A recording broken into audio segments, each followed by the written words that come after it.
Matibeka lapeng re amela naneo la rona le ratahang e leng the ladies club mona mo kanaleng ya bobedi moe motle nna lebitso la ka ke Lebogang Motswedi.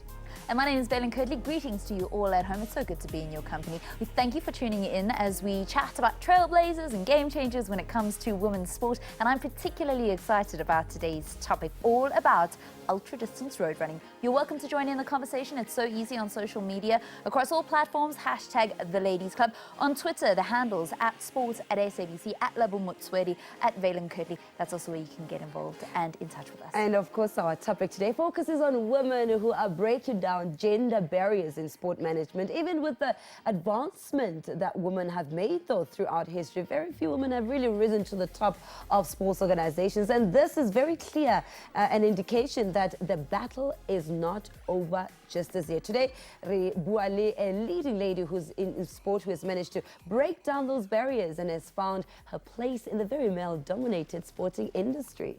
Before we get going with our chat, with our game changer today, we'd like to set the tone for the show with an inspiring quote. This week's quote is from Rwandan entrepreneur Teta Isibo. She says, "It's really rewarding when you can manage to turn a passion into a profitable business and inspire a new generation of entrepreneurs along the way." Isibo is a young Rwandan fashion entrepreneur that is helping to take artisanal Rwandan-made products to the modern market. Her story is one that could inspire many other young aspirant women entrepreneurs in Africa. And she had no education in design, fashion or business when she founded her jewelry and accessories brand in Rwanda. Her creations, of course, are handmade using local craft skills to create products that fuse craftsmanship and contemporary style. She is a part of an ever-growing Rwandan cultural renaissance that is seeing an increasing number of young entrepreneurs and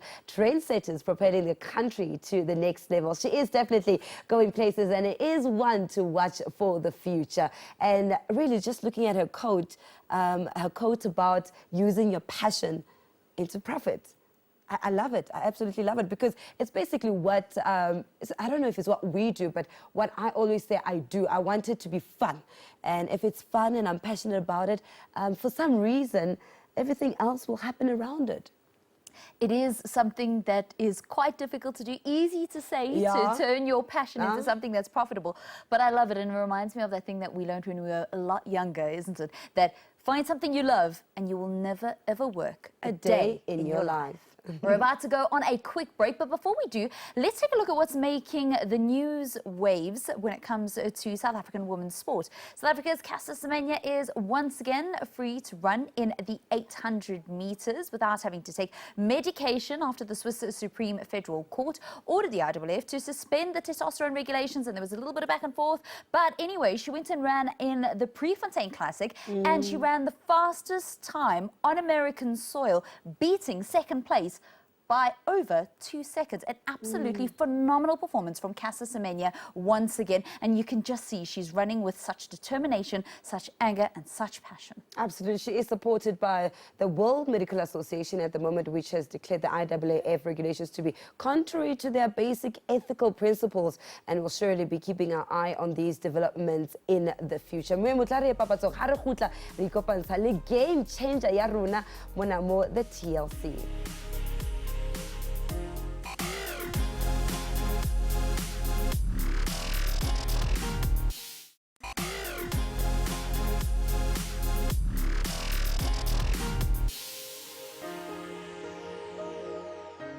Welcome back. Thanks for staying with the Ladies Club. Please join in on the conversation across all social media platforms, Facebook, Twitter, Instagram. Just use our hashtag the Ladies Club. You can even email your comments if you so please. theladiesclub@sabcsport.co.za. Now we're joined in studio by today's game changer, Comrades Marathon Association Chairperson CHERYL WINN. She's our game changer for the day because her love affair with running started way back in 1977 under the influence of a good family friend, Dr. Ivan Cohen. And she has since achieved what no other person in Comrades history has, serving the race and road running in South Africa in the most really amazing ways over the many years. She is the only person in Comrades history to have won the race and then and then got on to hold the position of the chairperson. She's completed 6 Comrades Marathon, winning the women's race in 1982. And after winning that, she continued running competitively for a further 3 years and simultaneously became more involved in athletics administration. Ladies and gentlemen, please let's welcome Cheryl into the studio of the Ladies Club. Cheryl, good afternoon, good morning, welcome. Thank you. Thank you for having me. It's a pleasure to be here. Sure. So the athletic bug had you bitten way back then, and now finds you in running the biggest, one of the most loved races on the planet, on the continent. The Comrades Marathon is a race that changes your life forever. It changes the direction of your life, and once I started running, it just one thing led to another. I became more and more involved in administration, race organization, at club, then provincial, then national level, and then eventually settled down back at the Comrades Marathon Association headquarters, and that's where I've been for more or less the last 20 years. Wow. Yeah. Tell us what it was about road running that attracted you so much. Well, I think initially, I was doing it just to get fit. I mean, I was young and I'd had 2 babies, and I had a bout of jaundice, and I was having to have 2 sleeps a day just to get through, 2 naps during the day. And I decided to go on a get fit course, and gradually started walking around the block, eventually running around the block, and then building up. And in those days, there were no other women running, very few women running. In fact, I can honestly say that during the days when I was running competitively, I don't think I ever trained with another woman. So they were few and far between. I was a little bit, somewhat, as you say, of a trailblazer, but it just, the bug just hit me right from the start, and I just never got enough. And one thing led to another, and, eventually just got more and more involved, yeah. Cheryl, let's take it way back a little bit and talk about before you went on to win the Comrades Marathon in 1982. How long had you been running for that you realized, okay, this is where I think my path is headed to? Well, I think, almost from the first year, within the first year, admittedly, there weren't a lot of women running there then. So is this varsity still, or is this high school? No, it was after I had 2 babies, and then I started to run, and I wasn't well, and I was trying to get fit again and trying to get my health back. And almost after about the first 6 or 8 months, I started to participate in local races. There weren't a lot of women running then. So, you ended up finishing in the top 10, then the top 5, then the top 3, and suddenly realized that I seemed to have a little bit of a talent for this thing. And, obviously when you're doing well and you're getting recognition, it spurs you on to greater things. And look, the training was not terribly scientific in those days, but, I'm not ashamed of the times that I did. My best time was 7 hours and 2 minutes, which is, quite respectable, but more than an hour behind what Gerda Steyn did, for instance, a month ago at Comrades Marathon. So, things have come a long way in that time, but, it was a respectable time.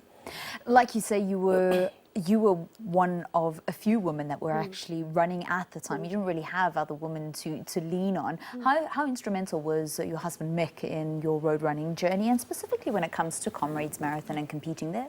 Well, it's been a lifelong passion for both of us, which is really, and we were just talking a few minutes ago about, turning your passion into profit. Well, we turned our passion into sort of a hobby or an interest that we both share, and it's been great. It's been, my husband was very involved with Comrades, and before that South African road running, particularly during the years of isolation when it was so important to give our South African athletes every kind of support and inspiration that we could. And we had some incredible athletes in those days that set world records, and Matthews Tumani and Zitileli Sinkwe, people like Willie Matolo, and it was just so wonderful to see our athletes performing at such a high level despite the absence of international competition. They had to compete against one another, and we were all caught up in this wonderful spirit of supporting them and derived so much pleasure out of seeing them achieve. And it's just, one thing's just led to another. It's been our life passion, and we've shared it. It's been wonderful to share that with my life partner. And when did you make your way into administrative roles that you had within the Comrades Marathon? Well, you know what, almost from the beginning, you know, in those days, in the early days in the 70s, if you had a woman in your, as a member of your club, you made her the secretary. So for a long time, I was the secretary. I was the secretary of my club. I was the secretary of what was then the Transvaal Road Running Association. I then became the secretary of what was the South African Road Running Association. And then from there, I later on became the executive director. And with Comrades, I first became involved as the media liaison, and I did that for many, many years. Then served as the acting CEO for a stint of about 19 months when our previous chief executive left quite suddenly, and I was supposed to fill in for 3 or 4 months. It ended up being 18, 19 months before we found the right person to take the job. And then I had a bit of a break from Comrades for a while. I moved out and came back again in 2014, and so I've served on the board ever since 2014, and eventually as vice chairperson and chairperson for the last 2 years. Wow. How much do you value the role of being chairperson of the Comrades Marathon Association?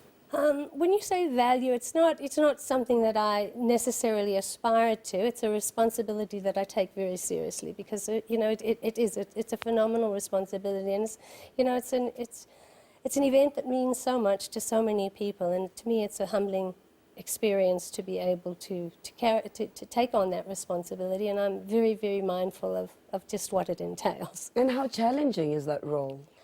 It's challenging. And what comes with that role? That's some of the biggest challenges and headaches. Obviously, well worth it, but how challenging is it? The thing about Comrades is we always like to say that Comrades Marathon belongs to each and every one of us. It belongs to each and every South African that has an interest in it. It belongs to each and every runner. But therefore, each and every runner and each and every stakeholder and each and every South African has very strong opinions and ideas about, how it should be and what's right and what the rules should be. So, it's a balancing act, and it's also a balancing act in terms of weighing up the different responsibilities and of all the various stakeholders. Everybody has different needs, different aspirations, and it's our responsibility to sort of balance those and make sure that it all comes out on the day.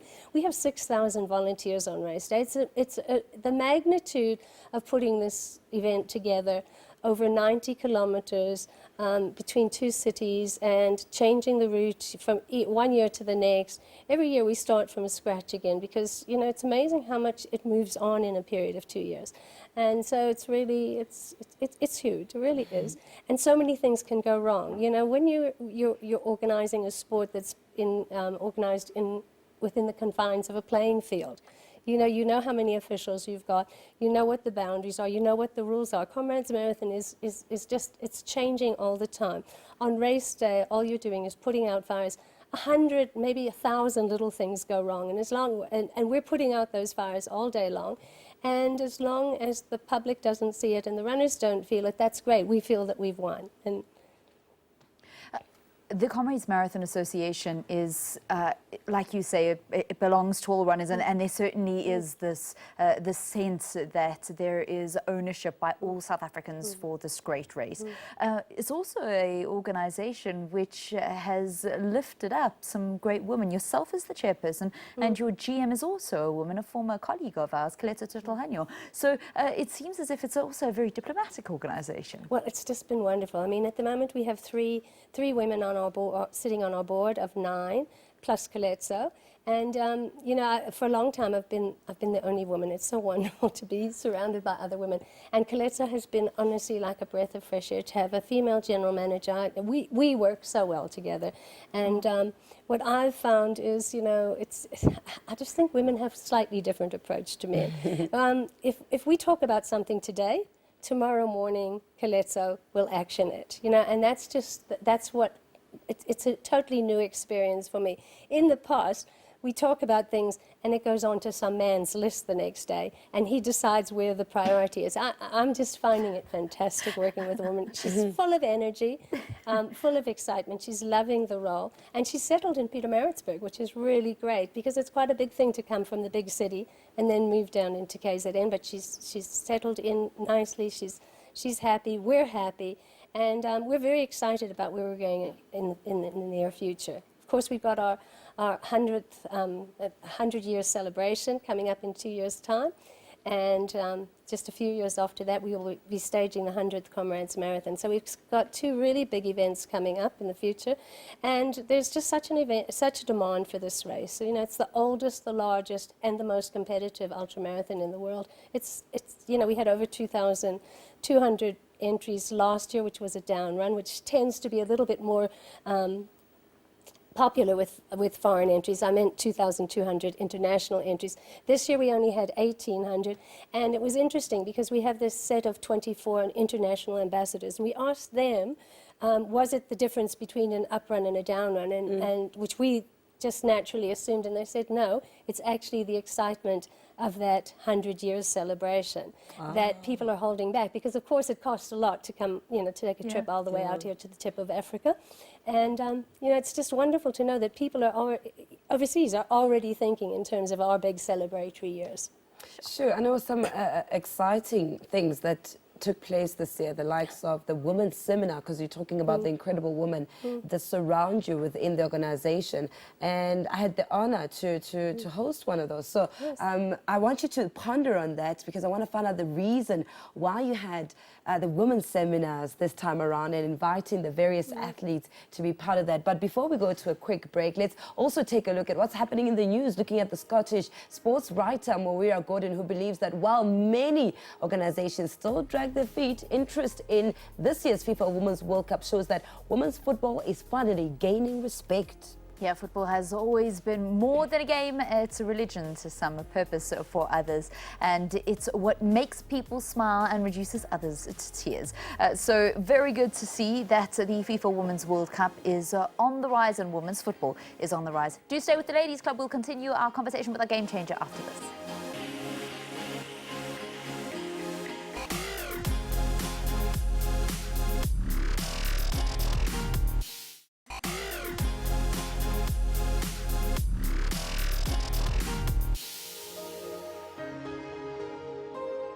Welcome back. Wila na la rona la the Ladies Club mona mo kaneleng ya bobedi. Ha re bua ka trailblazer ya rona ya kajeno, who is the Chief Marketing Officer at the Two Oceans Marathon. Ke bua ka ena Deborah Bansu, who is passionate about sport and holds a bachelor's degree in sports marketing. The Ignite Talent Labs founder and CEO has over 15 years in sponsorship, marketing, PR, and business consulting under her belt. So good to see more and more women getting involved in not only road running administration, but sports administration across the country. She's passionate about women's leadership developments, and last year launched the Women in Sport Summit. The event focuses on leadership, shifting perceptions, and changing lives. Now, I'd love to know from our game changer, who do you feel was the most instrumental person that guided your career and the journey that you've taken in sports? As far as administration is concerned, I've gone down that entire road with, you know, in the company of my husband, and you know, it's been pretty much a partnership for both of us. He's obviously, my husband's quite a bit older than me. He's 21 years older than me, so he's retired now completely, and but also still very supportive and obviously extremely passionate about the Comrades Marathon. And tell me about the women's seminars that took place this year as well, because like I said before the break, I had a pleasure of hosting some of them, or one of them, and it was different women from different backgrounds.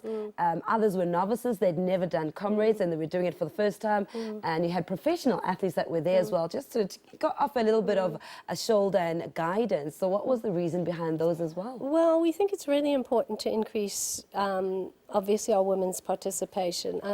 Comrades has about 30%, between 25 and 30% of our runners are women, and worldwide it's closer to 40% in a standard marathon. So it's obviously something we want to work on. And interestingly enough, and I don't have the exact figures, but our women, as a percentage of finishers, their finishing rate is much higher than our men. So those that commit have a higher success rate. There's no doubt about that. But we really want to just promote the sport specifically to women. And we thought maybe their needs were different.